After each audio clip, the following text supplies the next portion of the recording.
Okay, so I'm going to talk about microservices and like the best languages to use for writing microservices. I may have given away the end in the title of the talk, but never mind. So I'm going to assume you kind of really know what microservices are. But essentially, they're sort of small services, as opposed to monoliths, quite often run in containers. You're going to have lots of them, and they're ephemeral in the sense that they come and go over time as you scale up, scale down, etc. And that leads us into like a few requirements. You'd really like it if your programming language would support you and was quick to start up and shut down. That's going to help you like create an optimal microservice thing, and also if it had a small image size, so you can create small Docker containers or Docker images using your programming language. So I'm going to say, don't use a JVM language or an Erlang language like Scala, Java, Clojure, etc., because they take ages to start up and shut down, and also you end up creating like enormous images. The other thing that's quite important is speed, or I'm going to claim that speed is quite important. The faster your programming language goes, the easier your scaling is, and the less you're going to pay in costs. So I think speed can really help you out with microservices. And for that reason, I'm going to rule out, I spoke too fast there. I'm going to rule out Python and Ruby, which are a lot slower than other languages like C, C++, Go, etc.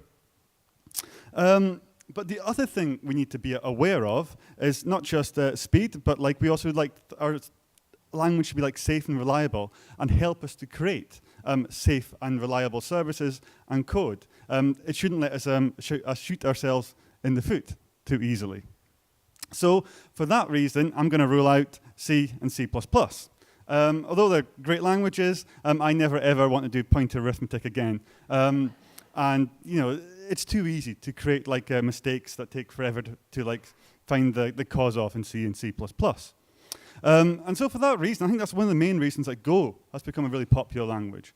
And Docker is written in Go, a whole bunch of sort of new microservice stuff is written in Go. And I do like Go, it's certainly a good choice, but I kind of got a little bit annoyed with it. One thing is it's actually not that fast. If you go and look at benchmarks, it's considerably slower in C and C++. And you can still have problems with pointers and stuff. It has garbage collection, and it doesn't have generics. So my actual choice at the minute is to use Rust to create programming languages because, well, I'll go through the reasons in a second, but I really think it's, embodies like all the sort of good things that we've seen so far. To give you an example of what Rust looks like, it's something like this. I didn't have time to show a proper example, so this is Hello World. Yeah, you can see it's a fairly concise language. I don't have time to explain any more than that, really, about the syntax. But the advantage is, the first one is it's fast, as in it's really fast. If you look at the benchmarks, it's up there with like C and C++. It's significantly faster than Go. But as well as being fast, it's also pretty, oh, I've mistimed it. Safe. So, yeah, and like actually a real focus in the development of the Rust language is in creating safe and reliable code. And it should actually be impossible to like segfault like a proper Rust code. So that is a really strong focus of language. Also, you can create like simple static binaries, which let you create like really small Docker images as compared to like your huge JVM-based Docker images. And that's also really good for microservices. What's my next slide? Oh yeah, and there's no garbage collection in Rust. And that's kind of interesting because I've just told you it's memory safe. And the way it does that is really interesting and different to any other languages I know. It's got something called the borrow checker. Now the borrow checker is pretty hard to describe. Basically, it enforces that each variable only has one owner, and when that goes out of scope, the thing's deleted.